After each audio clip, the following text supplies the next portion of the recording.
오늘 아침에 피치에서 미국의 신용등급을 강등했습니다.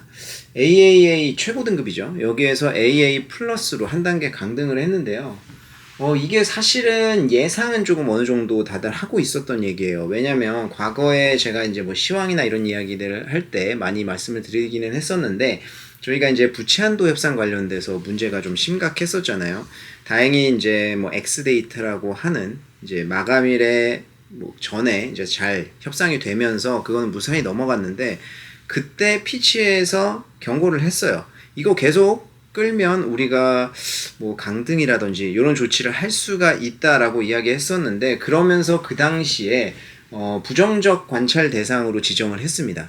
근데 이게 과거에도 한번 보면요, 2011년도에 S&P가 이제 그 미국의 신용등급을 강등한 적이 있어요.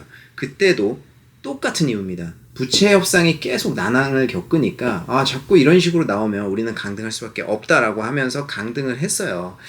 이게 그때도 이제 부정적 관찰 대상으로 넣고 몇 달 있다가 이제 강등을 한 케이스가 있기 때문에, 이번에 부정적 관찰 대상으로 지정을 했다는 것 자체가 이제 신용등급을 하향할 수도 있다라는 가능성을 충분히 열어놓고 있었는데, 뭐 요번에 이제 나오면서 아시아 증시는 그야말로 좀 패닉이었습니다. 중국, 홍콩 할 거 없이 다 빠졌고요. 한국 같은 경우에도 많이 빠졌는데요. 이게 좀 생각할 거리가 있는 것 같아요. S&P 같은 경우에 2011년도에 신용등급 강등했을 때 미국이 정말 말 그대로 증시가 폭락했어요. 그래서 적게는 15%, 증시가 많게는 20%까지도 박살이 났었기 때문에 그 당시에는 이런 생각이었죠. 미국이 초패권 국가인데 신용등급이 강등된다? 그렇다면 이제 어떻게 되는 거지? 이거에 대해서 이제 처음이다 보니까 우려가 존재를 하면서 그런 증시의 폭락이 있었는데, 지금은 어찌 보면 학습 효과가 있었다라고 하면서 증시가 그렇게까지 많이 빠지지 않았었습니다. 처음에는. 미국 선물 같은 경우에도 뭐 0.5% 정도 수준으로 빠졌다고 할까요? 그러다 보니까 아무래도 학습 효과가 있어서 그렇게 안 빠지네 라고 할 수 있는데, 아시아 증시는 일단 외국인 매도세가 쏟아져 나오면서 많이 빠졌고요. 근데 여기에는 그런 원인도 있는 것 같아요. 아무래도 그동안 많이 올라 있었으니까 이제 그거에 대한 부담도 있고요. 그리고 지금 채권 금리가 이제 그 강등 신호를 때리고 나서 크게 갑자기 튀지는 않았었는데, 이게 오를 가능성이 충분히 있다라는 거죠. 그런 자금의 이동이 조금 있을 수 있다라는 거고요. 그리고 이제 제가 생각했을 때 제일 중요한 거는 오늘 미국 증시가 어떻게 될 것이냐, 이게 제일 중요하지 않겠습니까? 근데 지금 선물 지수가 1% 넘게 빠지기 시작을 했어요. 그리고 빅스 지수 같은 경우에는 15% 가까이 공포 지수죠. 지금 오르고 있는 상황이고, 채권 같은 경우에는 큰 움직임은 없는 상황입니다. 그래서 이게 지금 미국 증시가 이제 개장 시간이 다가오기 시작하면서 조금씩 반응을 하는 것 같고요. 그리고 이제 경제 지표 같은 경우에 살펴봤을 때 오늘 크게 중요한 지표 발표가 없어요. 그래서 지금 무주공산이다. 이게 지금 심리가 무너지기 시작하면 오늘 증시가 꽤 빠질 수 있다라는 생각이 들고요.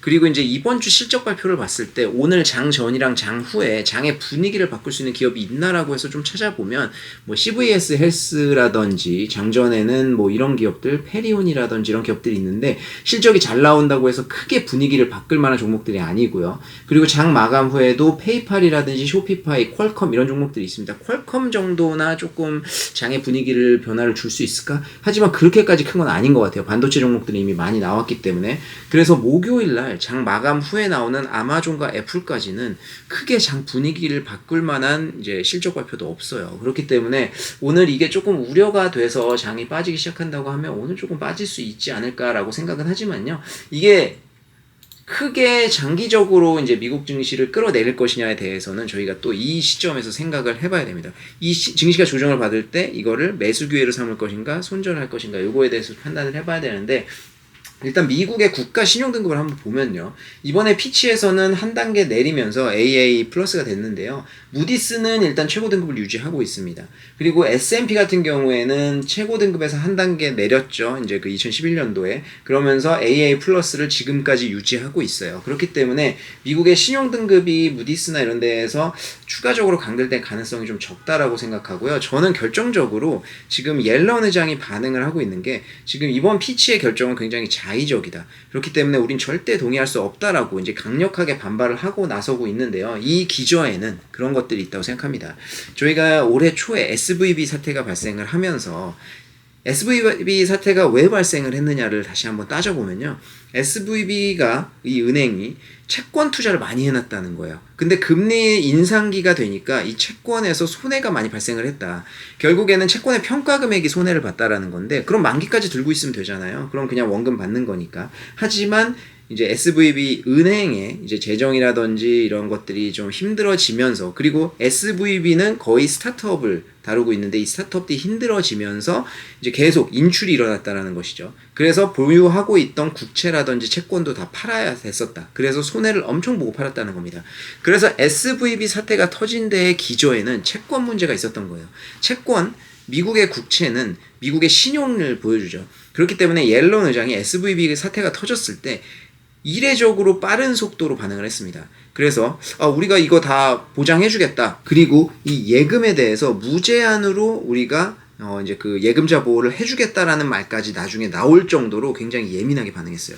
그렇기 때문에 채권을 굉장히 신경 쓰고 있다는 걸 볼 수 있고요. 지금 같은 금리가 인상하는 시기에 이 미국 국채에 대해서 중요하게 생각하고 있습니다. 그렇기 때문에 이번에 신용등급 강등으로 인해서 채권에 영향이 있다라고 하면은 어떤 일련의 조치들이라든지 어떤 언급이라든지 이런 것들이 좀 나와줘야 되지 않을까라는 생각이 들고요. 오늘 당장은 아니라도 그런 것들이 조금 조치가 이루어질 수 있을 것 같다라는 생각이 듭니다. 그래서 저는 장기적으로 이게 지금 굳이 손절을 할 타이밍이라기보다는 이번에 꺾이는 종목들, 지금까지 많이 올라있는 종목들이 당연히 오늘은 좀 타격을 볼 거라고 생각을 하는데, 그 종목들 위주로 얼마나 빠지는지를 봐야 될 것 같고 추가 매수 기회로 활용할 수도 있는 시기가 될 수도 있을 것 같아요. 그리고 지금 여기서 중요한 거는 목요일날 장 마감 후에 나오는 아마존이랑 애플의 실적인데, 이게 잘 나와줘야 장의 분위기가 조금 바뀔 것 같고요. 만약에 또 안 좋다라고 하면 그때는 한번 이제 손절이라든지 이런 것도 장 분위기가 어떻게 변하나에 따라서 조금 지켜봐야 될 것 같습니다.